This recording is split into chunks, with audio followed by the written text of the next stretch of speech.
The Indian express देश की एक प्रतिष्ठित एजेंसी के द्वारा 15 जून 2026 को हेडलाइन पे एक खबर प्रकाशित की गई, जिस खबर में पटना पूर्णिया एक्सप्रेसवे का जो अलाइनमेंट है, जो अलाइनमेंट किन किन रास्तों से गुजरता हुआ जा रहा है, इससे संबंधित एक खबर प्रकाशित की गई और बिहार के उप मुख्यमंत्री विजय कुमार चौधरी को टारगेट किया गया कि इनके द्वारा अलाइनमेंट को चेंज करवाया गया और अपने किसी नजदीकी को इससे बेनिफिट और फायदा दिया गया। हालांकि आरोप लगाने वाले जो व्यक्ति हैं उनको उनकी पत्रकारिता के ऊपर तो मैं कोई प्रश्न नहीं करूंगा। इंडियन एक्सप्रेस बहुत बड़ा चैनल है। हालांकि मैंने सुना है हाल के दिनों में कि उनके ऊपर एक FIR भी हुआ है, जिसका जवाब उनको देना होगा।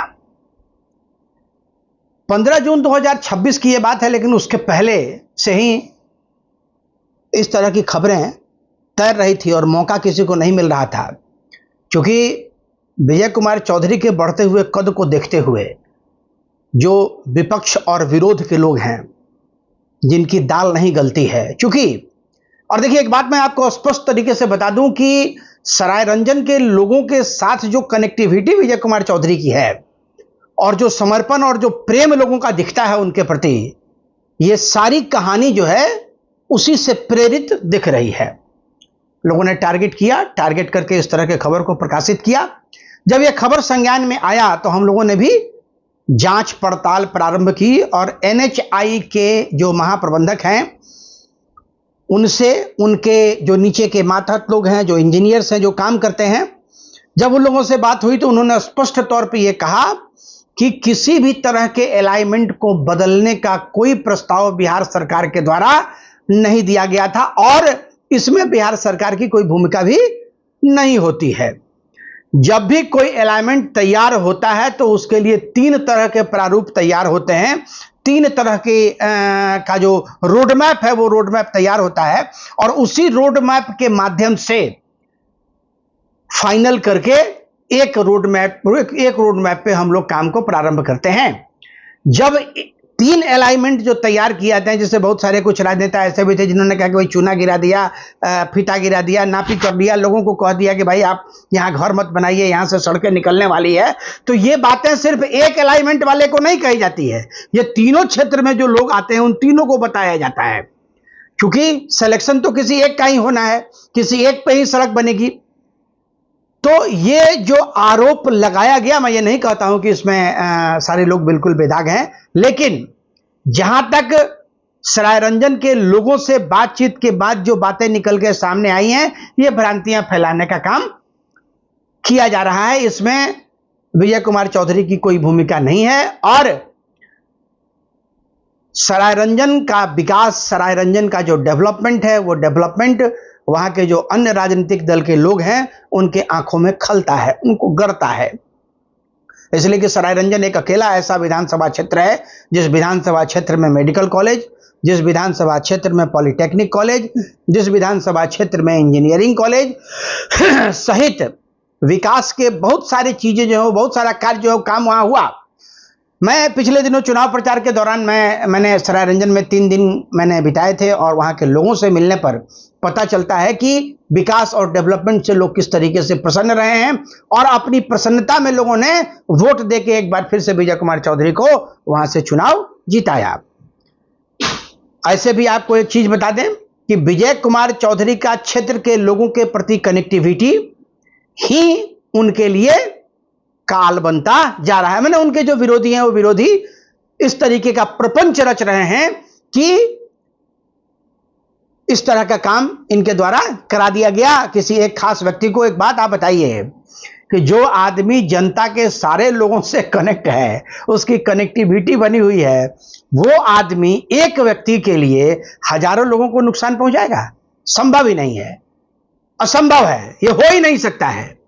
जो कोई व्यक्ति भी विजय कुमार चौधरी को जानता है वो ये अवश्य जानता होगा कि इस तरह के किसी भी तरह के कार्य करने में उनकी कोई दिलचस्पी नहीं होती है।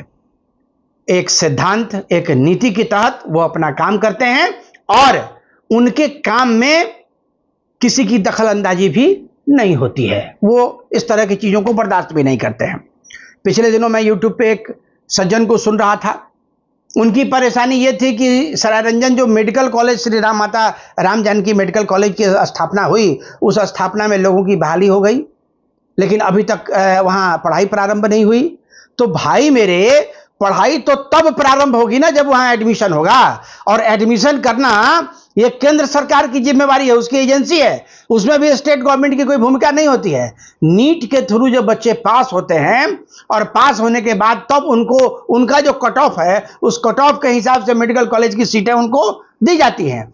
तो जब कट ऑफ होगा, कट ऑफ पे जब चीजें आएंगी, काउंसलिंग स्टार्ट होगा, तो पहली बार सत्र चलेगा, और जब सत्र चलेगा, प्रोफेसर वहां पढ़ाना प्रारंभ करेंगे, तो उसके पहले क्या आदमी की जरूरत नहीं है, वहां डाटा ऑपरेटर की जरूरत नहीं है, कि वहां सिक्योरिटी की जरूरत नहीं है ना।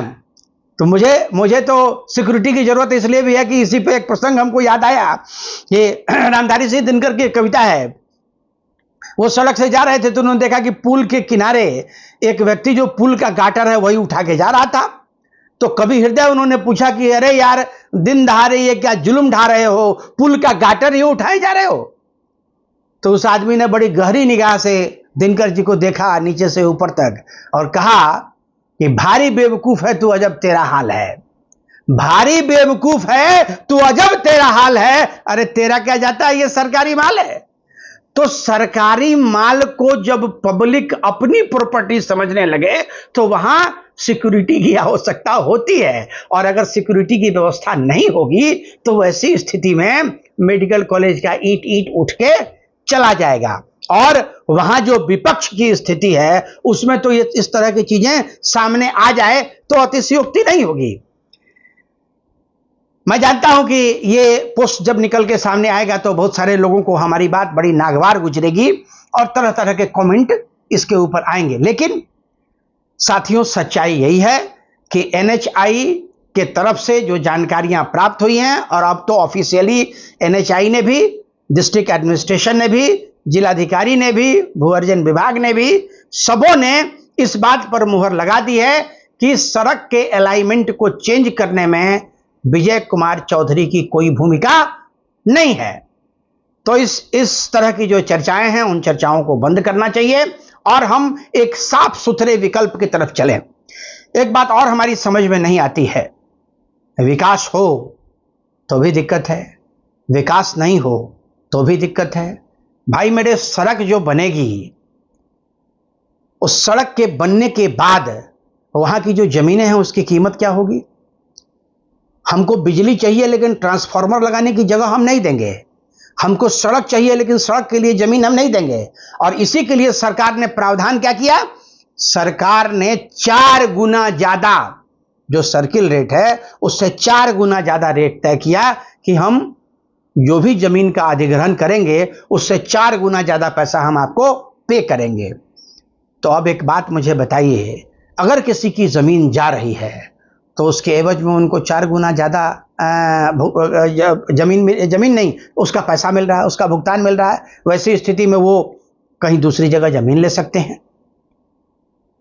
तो ये तमाम तरह की चीजें हैं। तो एक चीज मैं आपको बताऊं कि मेरे अपने तहकीक, मैं चूंकि थोड़ा लेट आया हूं, मैं सर्वे किया, मैंने बहुत सारे लोगों से हमारी बातचीत भी जो हुई उसका वीडियो मैं आपको नहीं दिखा सकता हूं, इसलिए कि जो बातें सामने आई वो ऑफ द रिकॉर्ड थी, वो ऑन द रिकॉर्ड नहीं थी।